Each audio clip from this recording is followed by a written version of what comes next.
semangat, kadang di atas, kadang di bawah. Ketika kita sedang di bawah, maka ista'in billah, minta tolong kepada Allah Subhanahu wa taala agar diberikan keistiqomahan di atas kebaikan. Makanya kita tidak akan bisa, kata para ulama, beribadah kepada Allah, tidak akan bisa. Kita tidak akan bisa salat, tidak akan bisa duduk di majelis ilmu ini kecuali pertolongan dari Allah Subhanahu wa taala. Disebutkan dalam surah Al-Fatihah, ya.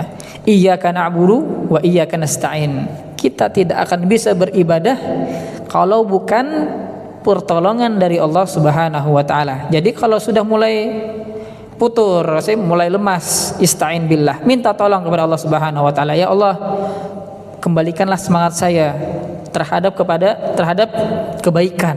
Ista'in billahi wala ta'jas, dan janganlah menjadi orang yang loyo, lemas, ya.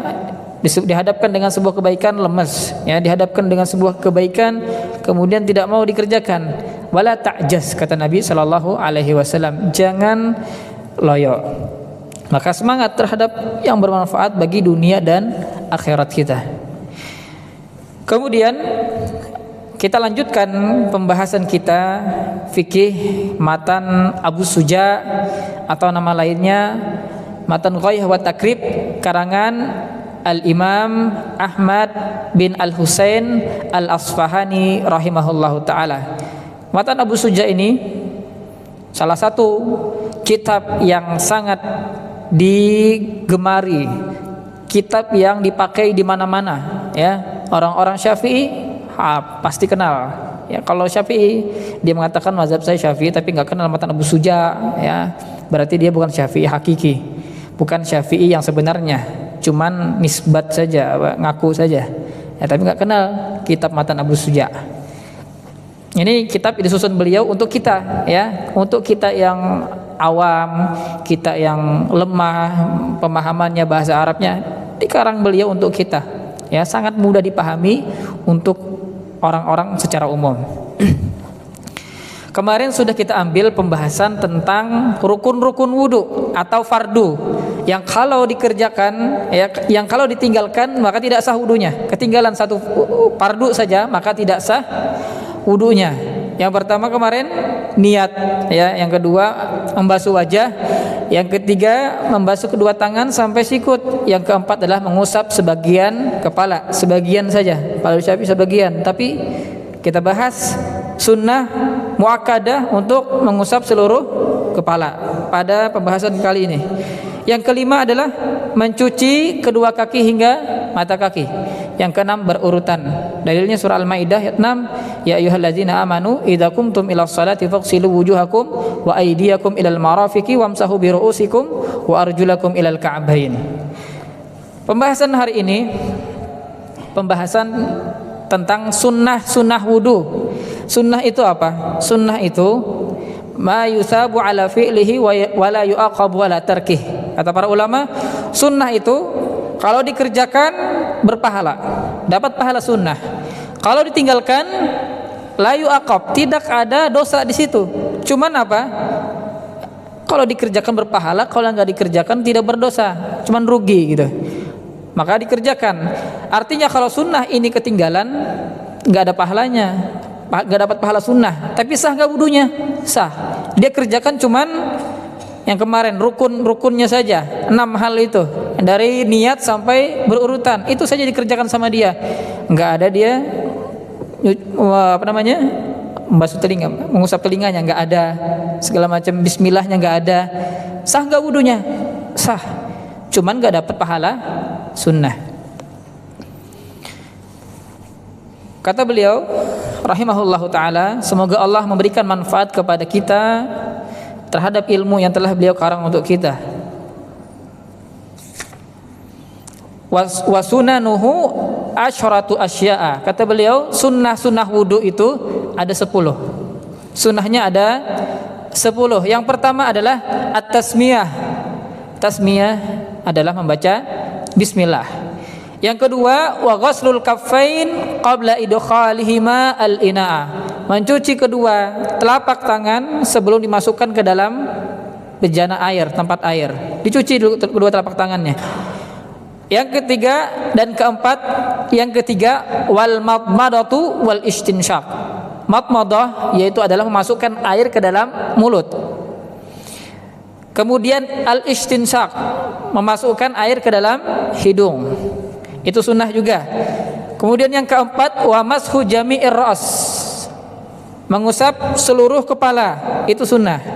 Ya, wajibnya apa? Sebagian saja. Kemudian yang keenam wa mashu al udhunaini zahirihima wa batinihima, mengusap kedua telinga zahir dan batin, ya, bagian zahir yang di luar yang nampak, kemudian yang batin di dalamnya, ya. Bima'in jadid, dengan air baru. Jadi air yang mengusap kepala beda sama air untuk mengusap telinga. Wa takhlilul lihyatil katsah, kemudian menyela-nyela jenggot yang tebal, ya, sunnah. Adapun jenggot tipis di sela-sela itu harus. Wa takhlilu asabi'il yadain wa rijlain, kemudian menyela-nyela jari jemari tangan dan kaki. Kemudian yang ke-8 wa taqdimul yumna 'alal yusra, yang ke-8 mendahulukan kanan di atas kiri. Yang ke-9 wa taharatu salasan, dicuci 3 kali. Kemudian yang terakhir yaitu adalah al-muwalah, berkesinambungan. Baik, kita bahas satu-satu.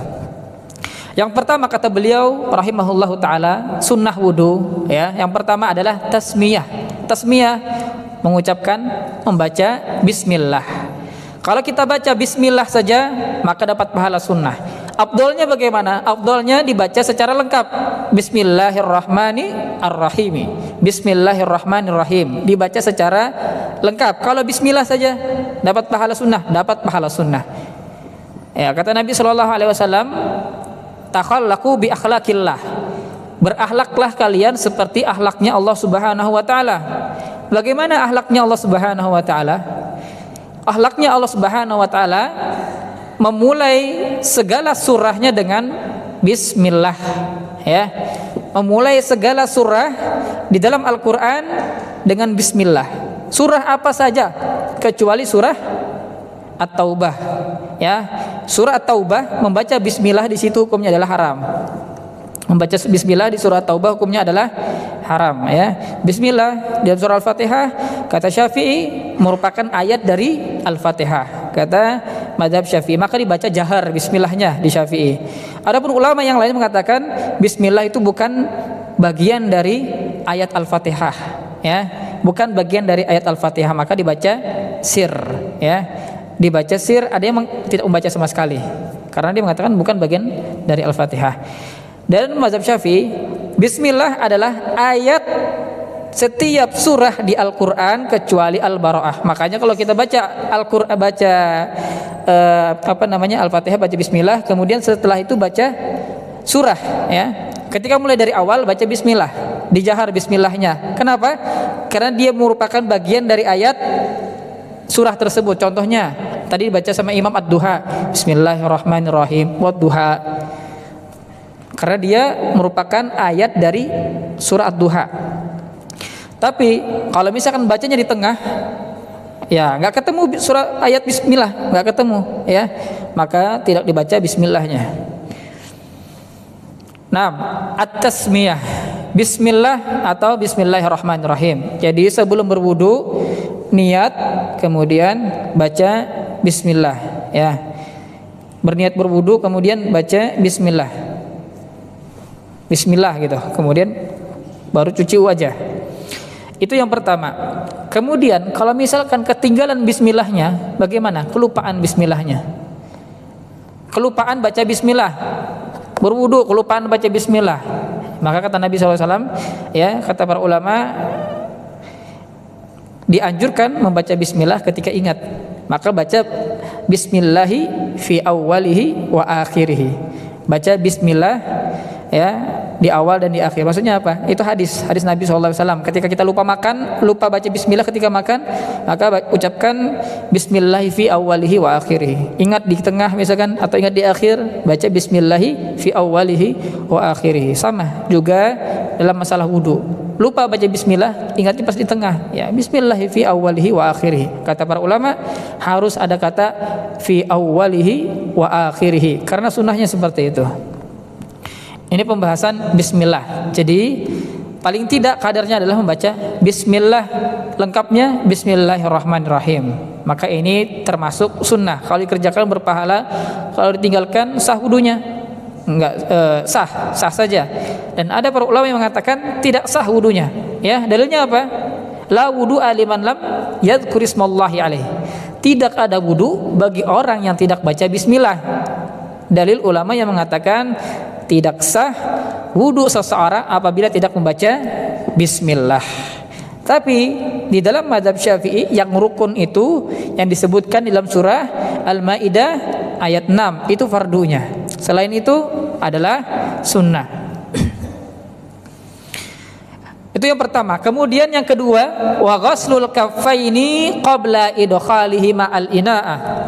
Mencuci kedua tangan sebelum masukkan ke dalam bejana. Nah, kalau yang wudu pakai apa namanya? Tempat ya, ember, gayung.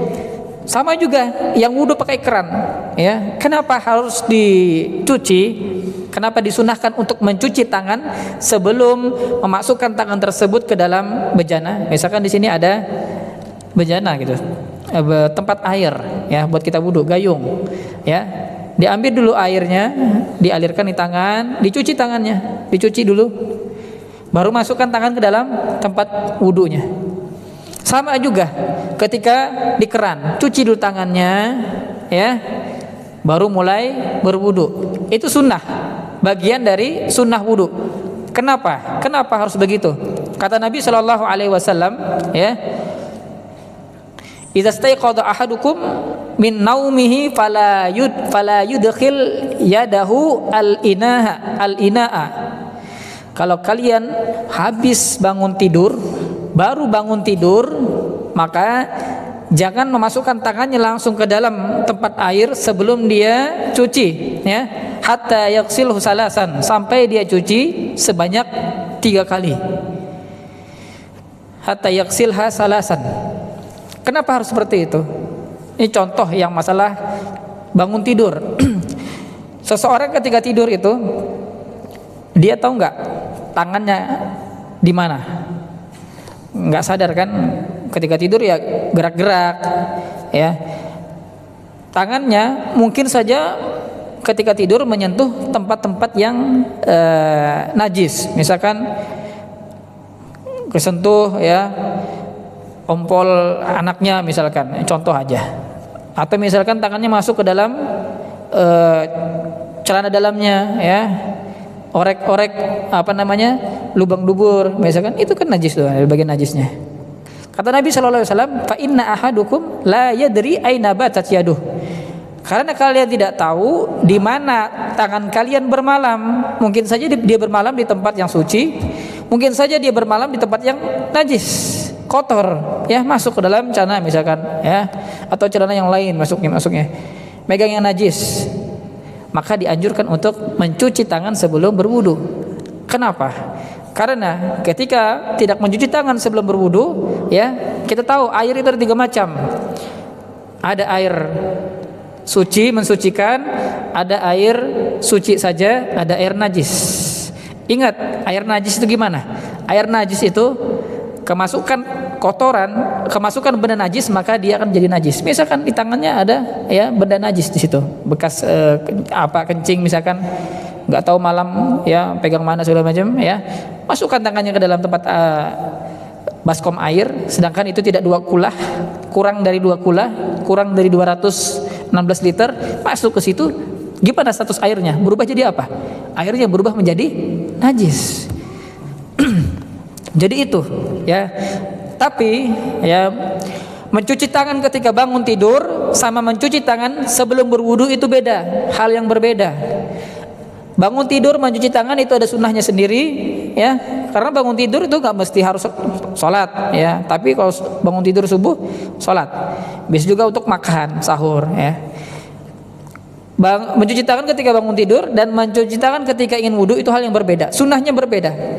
Bangun tidur ada sendiri sunnahnya, kemudian untuk berwudhu ada sendiri sunnahnya. Itu sunnah mencuci kedua tangan sebelum berwudhu. Ya. Maka kenapa dianjurkan?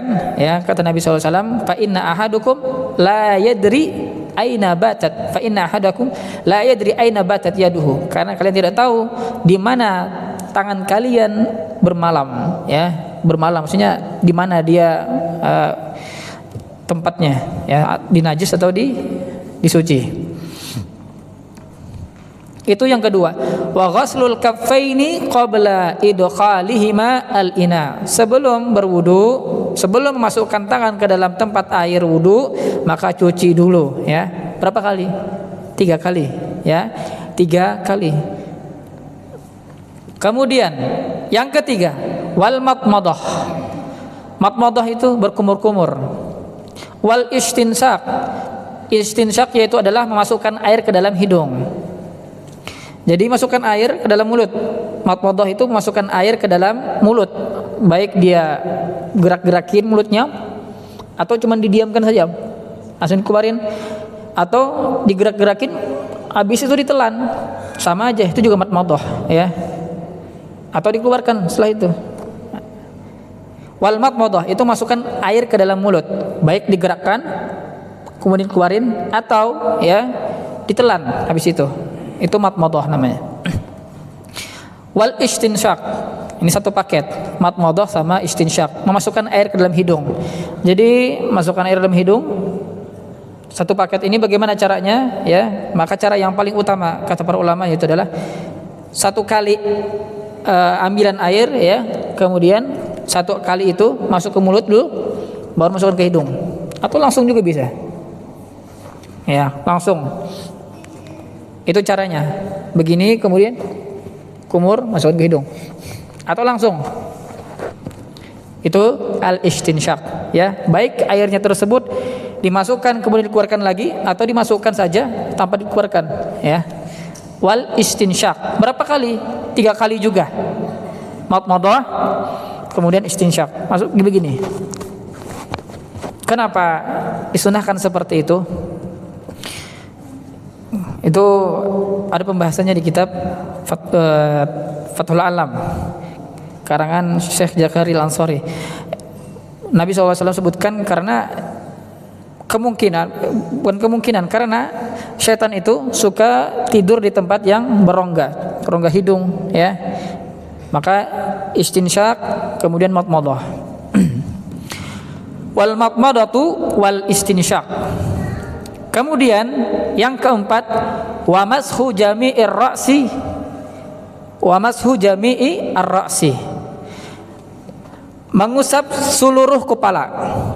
Adapun mengusap sebagian kepala, mengusap kepala sebagian itu hukumnya adalah fardu. Kalau jami' semuanya itu hukumnya adalah sunnah muakkadah, sunnah yang sangat ditekankan. Yang pertama, ya, ini sunnah Nabi SAW contohkan seperti itu. Yang kedua, keluar dari khilaf, ya, keluar dari khilaf ulama. Imam Ahmad mengatakan, ya, kalau misalkan kamu usap sebagian tidak sah. Imam Ahmad mengatakan seluruhnya, seluruh kepala yang diusap, ya. Imam Malik sepertiga, ya. Imam Syafi'i cukup sebagian saja. Maka keluar dari perkara khilaf itu disunahkan. Kemudian bagaimana cara mengusap kepalanya? Cara mengusap kepalanya.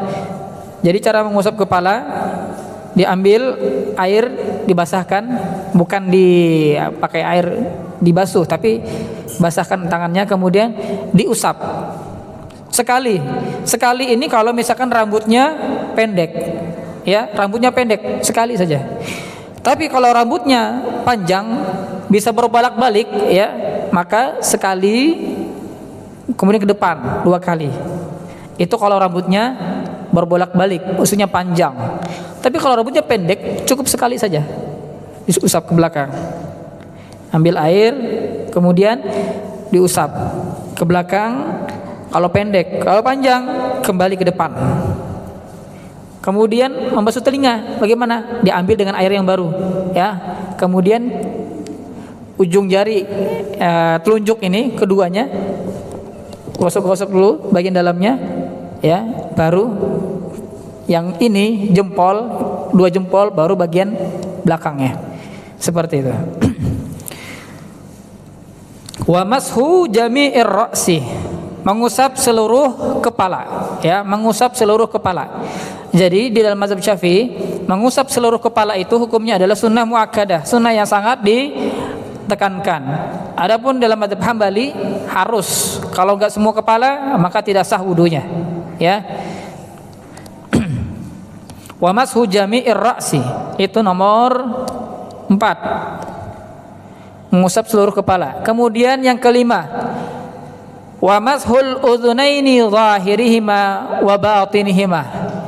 Yang kelima, mengusap zahir, bagian yang nampak dari telinga, kemudian bagian yang tidak nampak dari telinga, bima'in jadid.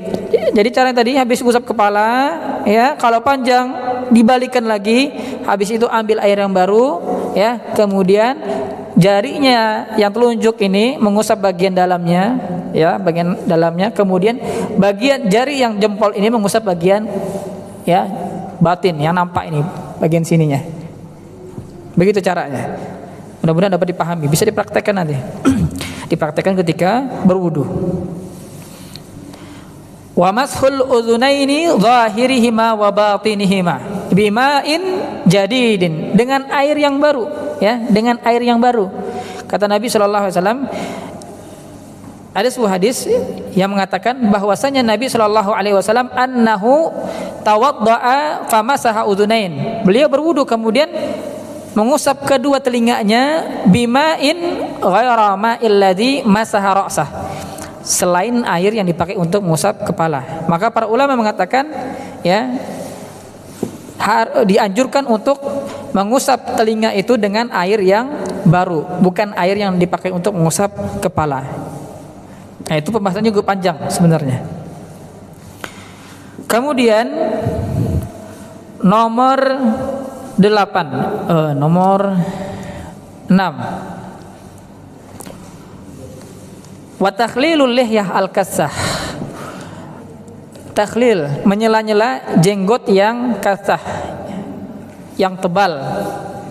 Ya, takhlil, menyela-nyela janggut yang tebal. Itu sunnah, bukan wajib. Yang wajib itu yang tipis. Yang tipis itu harus di sela-sela. Tapi kalau yang tebal, maka itu menyela-nyelanya adalah sunnah, ya. Baik dengan air yang baru atau dengan air basuhan wajah tadi. Basuh wajah kemudian janggutnya tebal, ya, di sela-sela. Ya, sekali pertama sela-sela, basuhan yang kedua lagi di sela-sela lagi, yang ketiga di sela-sela lagi. Atau seperti ini. Basuh wajah dulu 3 kali, kemudian baru, ya, janggutnya di sela-sela 3 kali. Itu caranya. Wa takhlilul lihyah al-kassah. Ya, janggut yang tebal di sela-sela, adapun yang tipis itu harus dibasuh, ya. Harus dibasuh. Kemarin sudah dijelaskan gimana bedanya antara janggut yang tipis dan tebal. Yang tebal itu kalau misalkan duduk, ya, misalkan jarak 1 meter atau 2 meter, kelihatan bagian kulit dalamnya, maka itu tipis. Kalau misalkan nggak kelihatan kulit bagian dalamnya, maka itu tebal. Itu membedakan antara janggut yang tipis dan yang tebal. Wa takhlilul lihyah al-kassah, kassah itu tebal. Yang ke-8, yang ke-7, menyela jari tangan dan kaki. Menyela jari tangan dengan kaki, itu sunnah juga. Kalau tangan diselanya seperti ini, ya, tangan kanan diselanya seperti ini. Kalau kaki pakai kelingking tangan kiri, ya. Kalau kaki di sela-sela. Tujuannya apa? Agar air itu sampai rata kepada bagian-bagian yang sulit dijangkau. Kalau misalkan ada bagian kulit yang tidak terbasahi wudu, ya, bagian anggota wudu, namun tidak terbasahi ketika berwudu, maka wudunya tidak sah.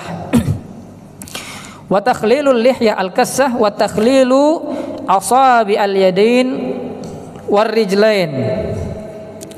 Kemudian yang kedelapan, wa taqdimul yumna 'alal yusra, mendahulukan yang kanan kemudian yang kiri. Itu dalam segala hal. Terlebih lagi dalam masalah wudu. Ketika pakai sendal, pakai yang kanan dulu. Ketika masuk masjid, pakai kaki kanan dulu. Kalau tempat-tempat yang baik, ya. Masuk rumah, pakai kaki kanan dulu. Pakai baju, mulai dari tangan kanan dulu. Pakai celana, mulai dari bagian kanan dulu. Karena Rasulullah SAW yu'jibuhu tayammun. Nabi itu ya, suka sekali memulai sesuatu dengan yang kanan. Memulai berjalan pakai yang kanan, tapi kalau masuk WC pakai yang kiri, ya, masuk WC pakai yang kiri. Wa taqdimul yumna 'alal yusra, mendahulukan yang kanan kemudian setelah itu yang kiri. Wa taharatu salasan. Baik, sunnah ini dikerjakan 3 kali. Sunnah juga, tapi mengerjakan 3 kali, yang sunnah itu hukumnya sunnah. Baik dari bismillahnya 3 kali, bismillah itu sunnah. Kemudian membasuh kedua telapak tangannya 3 kali, itu sunnah, ya. Kemudian berkumur-kumur 3 kali, sunnah. Mengusap kepala 3 kali, itu sunnah. Semuanya itu adalah sunnah, diulang 3 kali. 3 kali adalah sunnah, mengulang 3 kali adalah sunnah. Wat taharatu salasan. Kemudian yang ke-10, wal muwalatu. Muwalah itu berkesinambungan, terus menerus. Jadi bagaimana berkesinambungan tersebut, ya? Kita mulai dari niat, mulai dari membasuh wajah, membasuh kedua tangan, kemudian mengusap kepala, kemudian membasuh kedua kaki, berurutan. Bukan berurutan, berkesinambungan. Bagaimana berkesinambungan itu? Berkesinambungan itu batasnya, ya, kalau misalkan cuci wajah, habis itu ya berhenti sebentar, ya. Mau mungkin airnya mati misalkan, bisa buat wajah saja. Cari air habis itu ke WC sebelah. Ya, selagi air ini enggak kering di wajah, selagi tidak kering, kemudian dapat air dalam masih keadaan basah wajahnya, lanjut dia pakai mencuci tangannya, maka itu masih berkesinambungan. Bagaimana terputusnya berkesinambungan itu? Ketika dia sudah cuci wajah, ya, kemudian cari air, baru dapat di WC sebelah, tapi sudah dapat dalam keadaan air yang di wajahnya sudah kering, maka itu sudah terputus namanya berkesinambungannya dia. Dengan catatan dalam keadaan cuaca yang sedang, kemudian panasnya sedang, tidak juga dalam keadaan sangat panas. Ya, kalau panas betul cepat keringnya, ya. Kalau berangin betul cepat keringnya. Tapi cuaca yang sedang, normal gitu, ya, itu muwalah. Kalau misalkan cuci wajah di keran, kemudian mati airnya, masih basah, kemudian cari di WC sebelah, dapat air, dicek, masih basah wajahnya, berarti ini masih bisa lanjut ke tangan. Kalau masih kering, sudah kering, maka jangan lanjut ke tangan, karena sudah terputus namanya mualahnya, berkesinambungannya. Wal muwalatu, ya, mualah berkesinambungan, itu yang ke-10. Kemudian ada para ulama juga menambahkan yang ke-11, yaitu adalah membaca doa setelah berwudu, ya. Itu juga sunnah. Baik, kita selesaikan sudah pembahasan masalah sunnah ini, sunnah wudu. Kalau dikerjakan berpahala, kalau ditinggalkan tidak berdosa namun rugi, ya. Jadi besarnya pahala wudu ataupun sholat itu bukan diukur dari lamanya wudu atau lamanya sholat, diukurnya dari bagaimana kita menyempurnakan sunnah-sunnahnya. Di antara sunnah sholat, ya, walaupun misalkan safnya sudah rapi, sudah lurus, ya, di antara sunnahnya adalah mengucapkan sawwu sufufakum, ya, luruskan saf kalian, itu sunnah walaupun sudah rapi. Jadi sempurnanya pahala, besarnya pahala itu ketika kita bisa mengerjakan segala sunnah-sunnah yang disunahkan, ya. Kemudian besarnya pahala wudu itu bukan diukur dari lamanya atau basahnya ketika dia basuh wajahnya, tapi diukur ketika dia bisa menyempurnakan sunnah dari ibadah tersebut.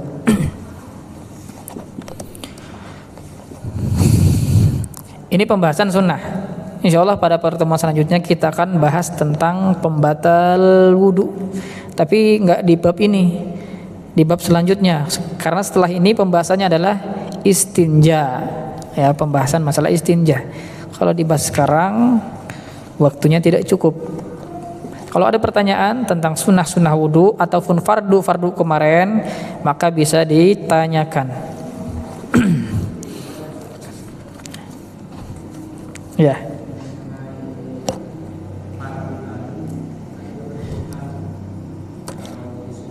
Kalau fardu itu berurutan, kalau di sunnah berkesinambungan.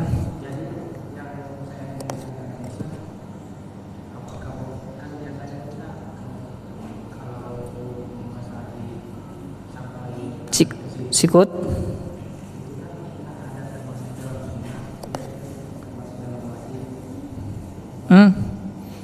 Membasuh tangan sampai sikut itu masuk ke fardu. Iya.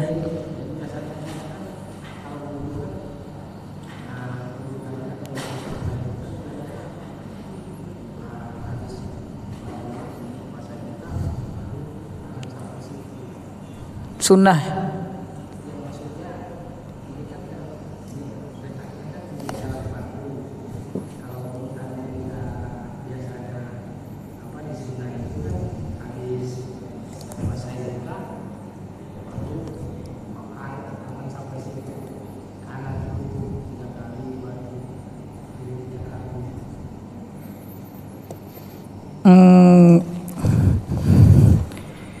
Nah, sebenarnya itu sama urutannya. Ini cuman kita bedakan antara fardunya ini, sunnahnya ini kita pisahkan.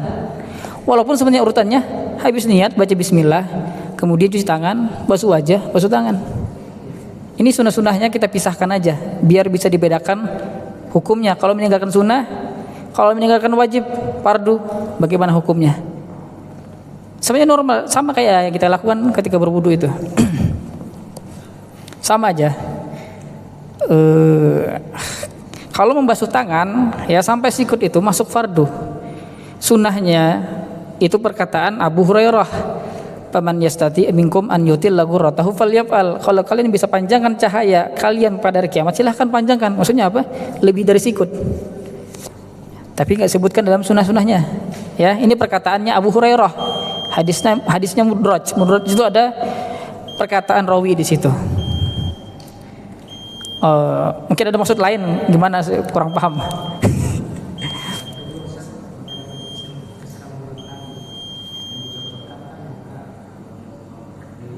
Ya, ya,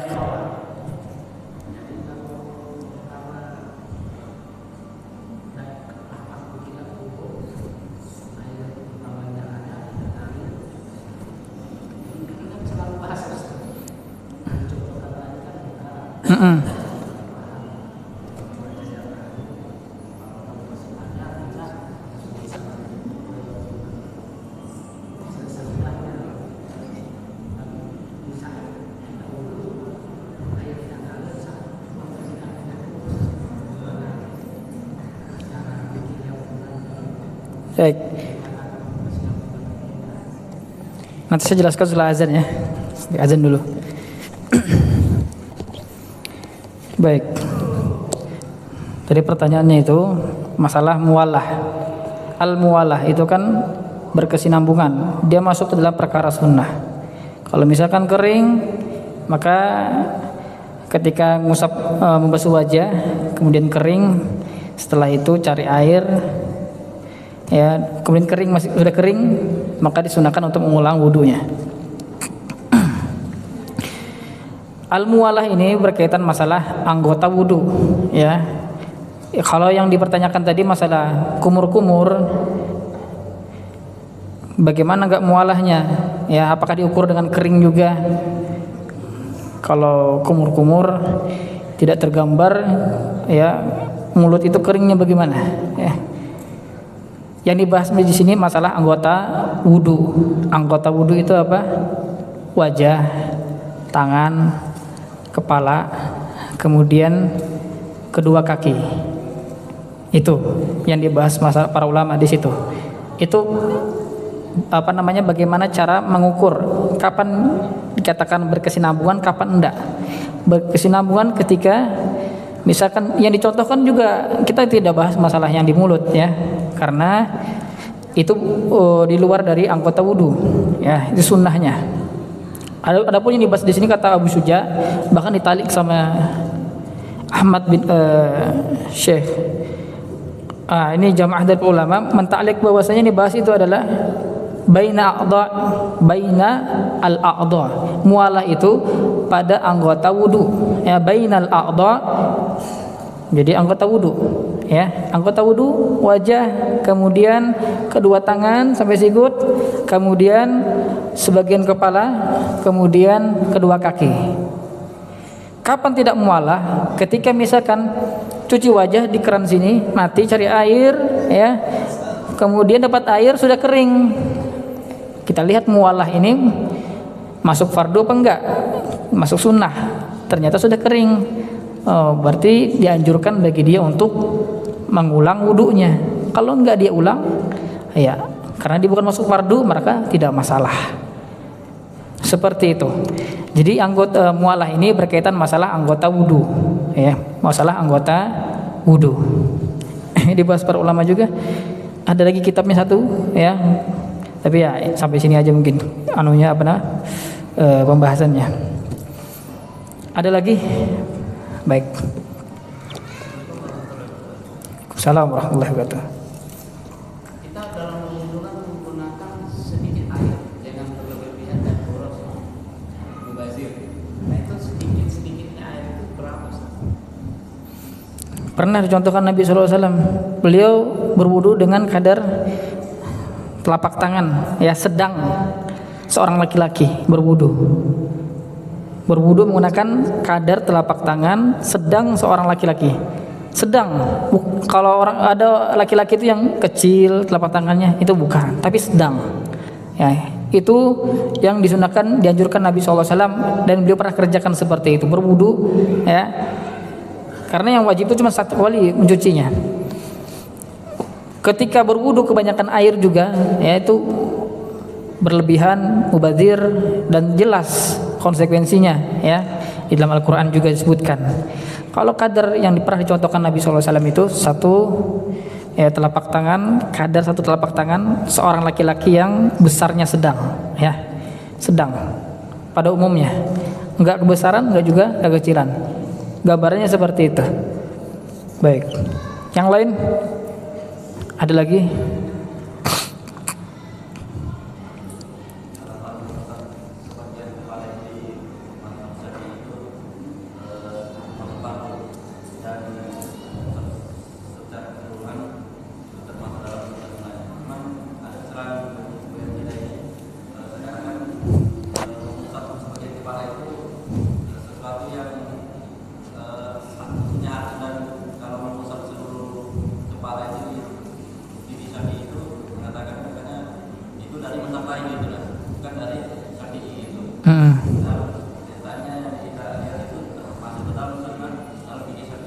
Iya. Mereka sebagai pembeda antara mazhab Syafi'i dengan mazhab yang lain. Maksudnya kalau yang mazhab separah itu mazhab Syafi'i dan yang mazhab itu mazhab Ahmad dan Malik. Iya. Iya, bahkan hal ini juga ya, kebanyakan Syafi'i yang mengaku bermazhab Syafi'i tapi kebanyakan ikut-ikutan ya, nggak buka langsung kitabnya. Kalau dibuka langsung ya, pertama mungkin mereka melihat misalkan kita berwudu ngusap semua kepala, aneh dilihatnya. Wah, ini ajaran mana gitu. Padahal kalau dia buka matan Abu Suja ada sendiri itu. Ada tuh pembahasannya ya. Wa mashu jami'ir ra'si. Bahkan itu hukumnya adalah sunnah yang sangat ditekankan. Kalau dicari hadisnya, banyak hadisnya. Ya, bahkan dianjurkan, Syafi'i sendiri mengatakan, Imam Nawawi di antaranya ulama Syafi'i ya menganjurkan untuk mengusap seluruh kepala. Tapi sebagian yang mengatakan dia bermazhab Syafi'i nggak kenal masalah ini ya. Jadi kalau misalkan mengusap kepala itu, wah ini orang sebelah ini ya, orang sebelah ini asing. Wajar manusia seperti itu, karena manusia itu, kata Ali bin Abi Thalib, tabiatnya adalah memusuhi sesuatu yang dia tidak ketahui. An-nasu a'da'u ma jahilu. Dia memusuhi sesuatu yang tidak ketahui. Tapi kalau sudah tahu, oh begitu, oh ya, kalau sudah tahu seperti itu, maka kata para ulama, barang siapa yang belajar ilmu fikih ya, ilmu fikih, man ta'allam man katsura ilmuhu qalla inkaruhu. Kalau dia sudah banyak ilmunya, mempelajari ilmu fikih, sudah kemana-mana, misalkan belajarnya maksudnya kitab ini, dia buka langsung kitabnya, qalla inkaruhu, semakin banyak ilmu fikihnya, maka semakin sedikit dia mengingkari orang. Semakin sempit ilmunya, semakin sempit dadanya ya. Akhirnya apa yang dia tidak ketahui, apa yang dia tidak ilmui, oh itu bukan ajarannya gitu, bukan contohnya, nggak ada pembahas ulama di situ. Padahal ya kalau dibuka ada. Jadi ilmu itu sangat luas, seperti lautan tak bertepi. Tapi ya, dengan banyaknya ilmu itu, bagaimana kita dalam mempelajari ilmunya ya. Jadi kalau bisa kita itu belajar, jangan ikut kata, oh kata fulan, kata kiai ini, kata ustadz ini begini, tapi buka bukunya langsung. Kalau kajian ya usahakan bawa pakai buku. Kajian juga harus pakai buku, diusahakan ya, biar kita tahu apa saja pembahasan yang kita tidak ketahui di buku itu. Sebenarnya banyak lagi yang pengen saya jelaskan, cuman pada pembahasan kali ini masalah mengusap seluruh kepala. Ya, seluruh kepala. Jadi mazhab Hambali memang mengatakan wajib mengusap seluruh kepala. Ya, adapun Syafi'i mengatakan wajibnya sebagian. Yang penting bagian kepala, bukan sini, ini bukan kepala. Ya. Mengusap sini. Kemudian itu wajibnya dia. Sunnahnya bagaimana? Sunnahnya seluruhnya. Artinya kalau kamu misalkan kerjakan yang sunnah, maka wudhumu, kalau kamu mengusap seluruh kepalamu, maka wudhumu sah menurut seluruh para ulama. Keluar dari khilaf. Khilafnya apa? Dia mengatakan, Imam Syafi'i mengatakan sedikit. Kemudian Imam Abu Hanifah mengatakan seperti ini, Imam Malik mengatakan seperti ini, Imam Ahmad mengatakan seperti ini. Ya, banyak pendapatnya. Sedangkan keluar dari perkara khilaf itu adalah sunnah, dianjurkan. Keluar dari perkara khilaf, seluruhnya diusap ya, seluruhnya ya. Maka ya ketika kita sudah tahu, baru mulai merasa ya. Makanya kata para ulama itu, derajat step seseorang dalam menuntut ilmu itu awalnya dia ketika awal belajar mempelajari, baru misalkan belajar ya bab wudu atau muqaddimahnya awal dari kitab Abu Suja. Wah, ya takabbar, dia sombong ya. Wah, ini enggak ada apa yang wudu seperti ini nih, enggak benar ini seperti ini. Kok yang diusap cuman kok seluruhnya gitu. Wah, takabbar, dia sombong. Tapi kalau sudah masuk belajar lagi tingkat kedua, summa ta'allam, maka dia belajar lagi tingkat kedua, maka dia mulai tawadu. Oh, semakin dia belajar kok semakin bodoh saya, semakin belajar kok kayak semakin tidak tahu. Belajar lagi sampai dia mengatakan alima annahu la ya'lamu syai'an. Semakin dia belajar, maka semakin dia mengatakan saya tidak tahu apa-apa. Makanya jangan heran kalau para ulama ditanya hukum ini ya, Imam Malik, Imam Malik ditanya tentang berapa puluh hukum, cuma dijawab cuma satu. Yang lain dikatakan beliau Allahu a'lam, saya enggak tahu ya. Itu imam, ilmunya diakui ya, seluruh umat Islam mengakui ilmu beliau.